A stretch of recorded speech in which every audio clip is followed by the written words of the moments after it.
네, 안녕하세요. 이제 이번 시간부터 이제 펀드 운영 평가, 공부하겠습니다. 자, 먼저 이제 주로 이제 다룰 내용 좀 살펴볼게요. 전체적으로 이제 8개 출제되는데, 좀 이제 5부, 6부로 이렇게 이제 나눠서 공부할 텐데, 자, 5부에서 다루는 게 이제 펀드 운용과 관련된 거예요.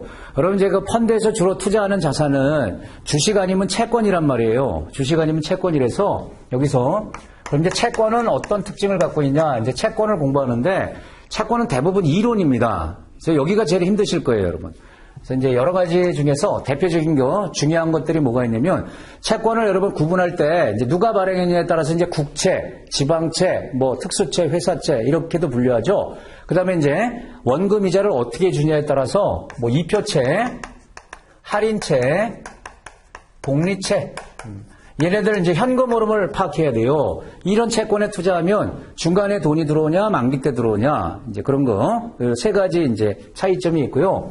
채권에서 여러분 중요한 게 두레이션이 있어요. 두레이션. 그리고 이제 볼록성. 이런 개념이 나와요, 여러분.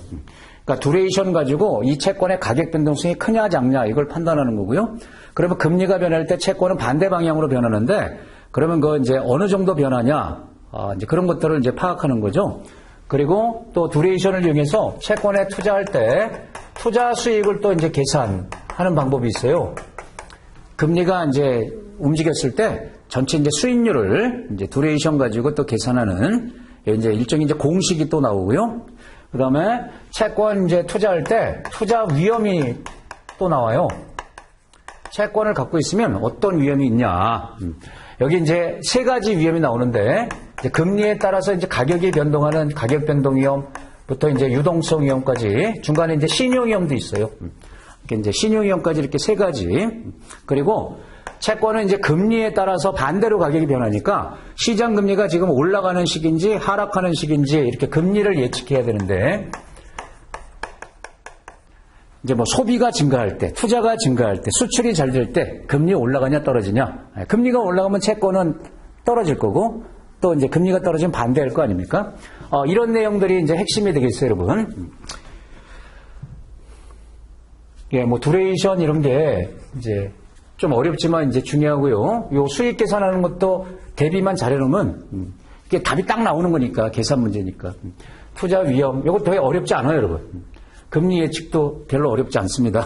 이렇게 이제 말씀드리고, 그 다음에 이제 주식이 나와요, 이제 주식. 그러면 이제 좋은 주식을 골라야 돼서 이제 우리가 이제 경제 분석이라는 걸 이제 해요. 이 경제 분석이 뭐냐면, 예를 들면 이제 경제 상황이 있죠, 여러분. 거시 지표라고 이렇게 부르는데, 뭐 금리다, 또는 이제 환율이다, 물가다, 얘네들이 변하면 이런 것들과 주가와의 관계, 이걸 보는 거예요, 여러분. 야, 주가에 긍정적이냐, 부정적이냐, 금리가 올라가면 주식시장은 어떻게 되는 거냐, 이제 요거. 그 다음에 이제 유망 산업에 속한 종목을 골라야 되잖아요. 그래서 이제 산업 분석 얘기가 나오는데, 요거 이제 딱 두 가지 나옵니다. 산업 경쟁 구조 분석이라는 게 있고, 또 이제 수명주기 분석. 아주 간단하게 나와 있어요, 여러분. 그리고 여기서 이제 하이라이트는 뭐냐면, 적정 주가를 이제 계산하는 방법이 나와요, 여러분. 주가, 적정 가치 계산하는 거. 여기 이제 세 가지 유형이 있는데, 수익 가치에 근거해서 우리가 주식을 투자하면 배당을 받지 않습니까? 배당을 수익으로 보고, 이제 수익 가치에 근거해서 이제 주가를 계산한다. 그 다음에 자산 가치에 근거해서 주가를 계산하고, 이 수익 가치로 계산하려고 그러면 미래 그 배당을 어떻게 주는지 그 현금 흐름을 파악해야 되니까 좀 어려워요, 여러분. 미래 현금 흐름 알기 어렵잖아요, 여러분. 그래서 좀 이제 쉽게 주가, 배수, 평가 모형. 여기서 여러분 이제 퍼, PBR, PCR 뭐 이런 것들이 나오는데, 이게 아주 자세하게 계산하는 문제를 다루지 않아요, 여러분. 이게 종류들만 좀 보시면 돼요. 적정 주가 계산할 때 수익 가치를 근거로 하는 게 어떤 유형들이 있냐. 예를 들면 FCF 모형, 또 배당 평가 모형 이런 것들이 여기 들어가거든요. 그다음 펄을 이용하는 거, PBR 이용하는 거, 뭐 그런 것들이 여기에 들어가고, 그 이제 종류 정도만 좀 기억하시면 되겠어요. 그리고 기술적 분석도 간단하게 나옵니다. 차트 보는 거 있죠? 차트.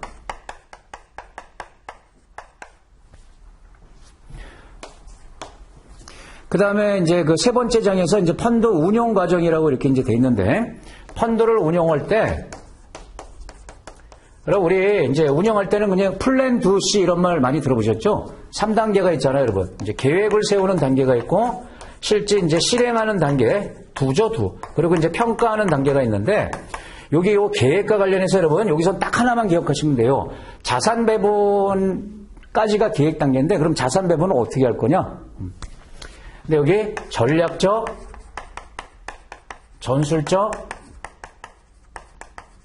보험, 이 세 가지 자산 배분 방법이 있는데, 요걸 장기로 하는 거냐, 중기로 하는 거냐, 뭐 이제 그거 개념만 여러분 기억하시면 이게 전략적 자산 배분이냐, 전술이냐, 요 이름만 찾으면 되니까 요거 시험에 나오면 꼭 맞춰야 돼요, 여러분. 뭐 실행 평가는 별거 없어요, 여러분. 그다음에 네 번째가 이제 펀드 운용 전략이라고 이렇게 돼 있는데, 요거 중요한 장이에요, 여러분. 펀드 운용.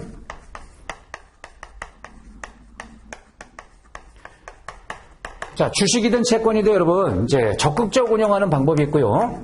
소극적 운영이 있는데, 적극적, 소극적.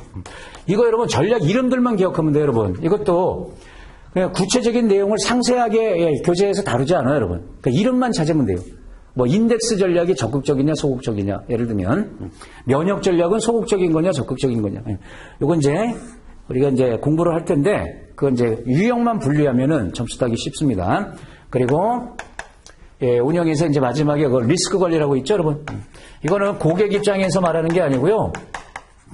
펀드를 이제 관리하는 금융기관 입장에서는 리스크. 여기서 이제 네 가지가 나오는데, 시장 리스크, 신용 리스크, 운영과 관련된 리스크, 유동성과 관련된 리스크.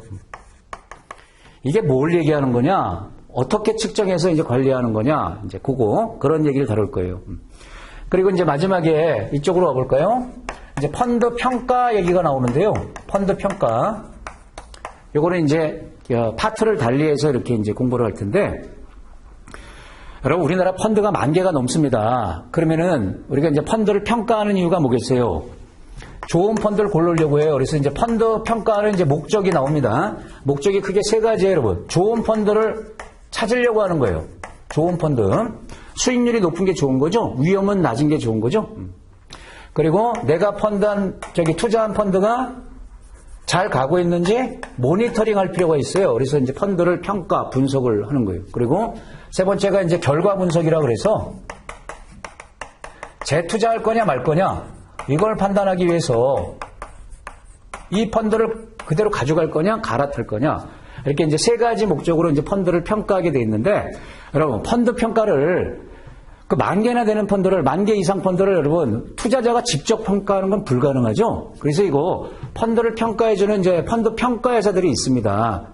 걔네들이 이제 평가를 하는 걸 우리는 이제 보기만 하면 되는데, 이 펀드 평가회사가 이 평가하는 이제 절차가 있단 말이에요, 여러분. 어떻게 하냐? 여기 이제 순서를 좀 이제 보겠습니다. 이 순서 나열하는 게 이제 시험에도 나거든요. 제일 먼저 하는 게 이 펀드의 이제 유형을 분류하는 거예요. 이게 제일 중요해요, 여러분. 그러니까 사과는 사과하고 비교해야 되기 때문에 잘했는지 못했는지 할 때 유형별로. 그 다음에 벤치마크를 선정합니다. 이게 벤치마크입니다. 항상 비교할 때 이제 기준이 있기 때문에 이제 기준을 따라가기 때문에 이제 벤치마크. 그리고 나서 이제 수익률을 계산합니다. 수익률. 그 다음에 이제 위험을 계산하고, 그리고 위험으로 조정해서 수익률이 무조건 높다고 잘한 게 아니에요. 그래서 이제 위험으로 조정한 성과. 요걸 또 이제 계산합니다. 여기에 이제 샤프 비율, 젠센의 알파, 정보 비율. 이제 이런 게 나와요. 여기가 이제 중요해요, 여러분. 요 위험도 절대 위험이 있고 이제 상대 위험이 있는데, 그리고 나서 이제 등급을 부여해요, 여러분. 이런 게 수치로 다 나오는데 그걸 우리가 직접 보기 어려우니까 펀드 평가회사가 별표 5개, 뭐 무궁화 5개 이런 식으로 태극문이 5개 이렇게 등급을 부여한단 말이에요. 이런 건 이제 그 수치로 보는 거고요. 그 다음에 또 이제 질적 분석이라고 해서 이제 뭐가 필요하냐면 수익의 이제 원인을 보는 거예요. 원인. 성과 요인이라고 해볼까요? 성과 요인을 분석합니다. 그러니까 이게 수익률이 났을 때 이걸 시장 예측을 잘해서 낸 건지 아니면 종목 선정을 잘해서 낸 건지, 그걸 보고요. 그 다음에 포트폴리오 분석. 예, 이게 이제 뭐냐면 이 펀드가 담고 있는 이게 종목 리스트가 있어요, 여러분. 종목들을 다 볼 수가 있습니다. 그러면 어떻게 구성이 되어 있는지 이제 요걸 보면 스타일도 알 수 있는 거고요. 그리고 마지막에 운용자 있죠? 예, 운용자 질적 특성. 이것도 이제 분석을 해야 돼요. 질적 특성. 그러니까 자산운용회사가 핵심 아닙니까? 운용회사 또는 펀드 매니저, 운용자. 얘네들이 자주 교체되는지 안 되는지 이런 순서로 이루어지는 거예요, 여러분. 그럼 이걸 이제 섞어놨을 때 그 순서 나라는 거. 근데 여러분 좀 전에 제가 말씀드렸지만 이걸 투자자가 직접 할 수가 있습니까? 10,000개나 넘는 펀드를. 그래서 펀드 평가회사가 펀드별로 이 개별 펀드별로 펀드 평가 보고서라는 걸 만들어요. 그러니까 우리는 이걸 보는 겁니다. 이 안에 이런 내용들이 다 들어가 있어요. 이런 절차에 따라서 평가 보고서를 이게 서류일 수도 있고 사이트에 올려놓는 거예요, 여러분. 우리가 이제 사이트 들어가서 보면 되는데 여기서 이제 어떻게 해석하는 거냐 이런 내용들을 자 이런 걸 다루는 겁니다. 여기서 이제 8개 출제되는데 여러분 이제 정확치는 않지만 이 채권에서 한 2개 정도 날 거고요. 이 주식도 한 2개 정도 예상하시면 되고 요 펀드 운영부터 여기까지 역시 한 2개. 그리고 요 펀드 평가 여기서 한 2개 이렇게 이제 8개가 출제되는데 여러분 공부해 보시면 이런 내용은 어려워 보이지만 요 2, 3 여기 이런 것들은 여러분 내용이 그렇게 간단하게 돼 있어요. 그다지 어렵지 않고 제가 볼 때 요 채권이 제일 어렵습니다, 여러분. 채권은 대부분 이론인데 그 양도 많아요, 여러분. 2개 정도 출제되는데 굉장히 많은 걸 공부를 해야 돼요. 그래서 채권을 공부해 보신 분은 뭐 쉽겠지만 처음 채권을 공부하시면 좀 많이 어려울 수 있습니다. 그래서 이거 이제 미리 말씀드리고 그러면 나머지에서 점수를 좀 따면 되겠죠? 네. 여러분 이거 자문 인력은 다 이제 현업 종사자니까 여러분 힘드신 거 압니다. 다 이제 일도 하고 짜투리 시간에 이제 이렇게 공부를 해야 되니까 힘드실 텐데 그래도 참고 버텨야 되겠죠? 네. 그러면 이제 강의 때 뵐게요.